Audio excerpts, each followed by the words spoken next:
रहे हैं पर इनके कुछ समझ में नहीं आ रहा है क्योंकि रोहित भी दुखी हो रहा है किसी ना किसी बात को लेके और ये सब पागल बन रहे हैं। और इधर रूही इस बच्चे को लेके घूम रही है और रूही भी इन बातों में शामिल है क्योंकि रूही भी इन लोगों को समझा रही है पर इनके समझ में नहीं आ रहा। फिर जब ये दोनों बात कर रहे होते हैं तो ये अभिरा से बात करके आई तो ये इन घर में आके बोलती है कि अभिरा मान नहीं रही तो क्या करे। तो फिर अरमान की माँ बोलती है जो हो गया वो हो गया, अब इस छोड़ दो इस बात को। तो ये बोलती है कि ऐसे कैसे छोड़ दें कि अपने घर की इज्जत नहीं है क्या। तो ये ऐसा बोलती है और इसकी अकड़ में ही रहती है।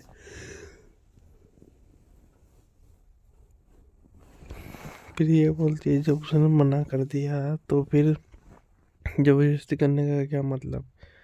तो ये भी इस बात को सुनकर थोड़ी मायूस हो जाती है और फिर इधर पूरे घर वाले शाम आ गए थे, एक दूसरे से बात कर रहे थे कि क्या करे अब अबीर का अरमान का। कि अबीर की जो लड़की बात करती है उस लड़की का अभी पता चल गया है और फिर ये उस लड़की की तरफ देखती है तो बेचारी वो लड़की इसकी तरफ देखती नहीं। फिर ये रोहित ने इसका भाइयों ने सब बता दिया घर में कि क्या हो रहा था क्या नहीं। फिर जब बता दिया तो ये अपने आप जाने क्या सोचने लगते हैं कि क्या करे अब जो होगा देखा जाएगा, बात बात की बात है। फिर ये मन ही मन में सोचने लगते हैं कि अब यार जैसा हो रहा है वैसे ही होगा, किसी को मना तो नहीं कर सकते। तो फिर जब ये इसकी दादी इनसे परेशान हो रही थी तो कुछ समझ में भी नहीं आ रहा था।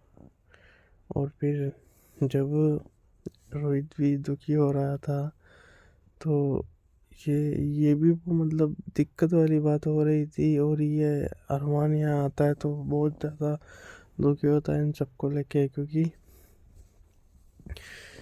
क्योंकि अरमान जब सोचता है तो कुछ नहीं होता वरना दिक्कत आ जाएगी। जब अरमान घर आया और वहाँ आया अबीरा से बात की, इसने अबीरा से बात की। अब अरमान अबीरा से मिलने आया था पर अबीरा से मिल नहीं सका क्योंकि जब अरमान वहाँ आया हुआ था तो अबीरा मिलने के लिए वहाँ खड़ी थी पर नहीं मिली। पर फिर अब अरमान वहाँ से निकल गया तो फिर वहाँ वो अबीरा को ढूंढता रहता है पर अबीरा कहीं नहीं मिलती। फिर जब ये गाड़ी में जा रहा था तो इसके समझ आता है कि अबीरा तो नहीं मिली पर ठीक है जो भी हुआ कुछ ही बात नहीं। फिर वो गाड़ी में बैठ जाता है और गाड़ी में बैठ के सोचने लगता है कि क्या करूँ अब। फिर मन ही मन में मुस्कुराता रहता है। फिर भी वो एक बार और बाहर देखता है क्योंकि अबीरा वहाँ से दौड़ी दौड़ी जा रही होती है। फिर वो अरमान की गाड़ी में आके बैठ जाती है। फिर वो किसी के फ़ोन लगाती है, फ़ोन लगा के वो दोनों कहीं निकल जाते हैं और इन दोनों के बीच में कुछ बात नहीं होती।